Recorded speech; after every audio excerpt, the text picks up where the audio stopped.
গত 29 তারিখ রোজ শুক্রবার বিএনপির প্রতিষ্ঠা বার্ষিকী উদযাপন উপলক্ষে দুর্গাপুর উপজেলা বিএনপি এবং পৌরসভা বিএনপি একটি প্রস্তুতি সভার আয়োজন করে। স্থান ছিল পৌরসভার হলরুম। আমি সঙ্গত কারণে আমাদের প্রস্তুতি সভা শুরু হওয়ার অনেক পরে শেষ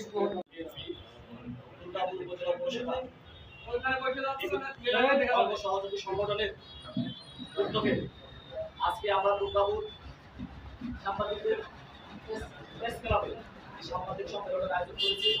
আমাদের এজেন্ডা হচ্ছে, গত 2 দিন আগে আমাদের বিএনপির প্রতিষ্ঠা বার্ষিকী উপলক্ষে দুর্গাপুর পৌরসভায় একটি প্রস্তুতি মিটিং ছিল।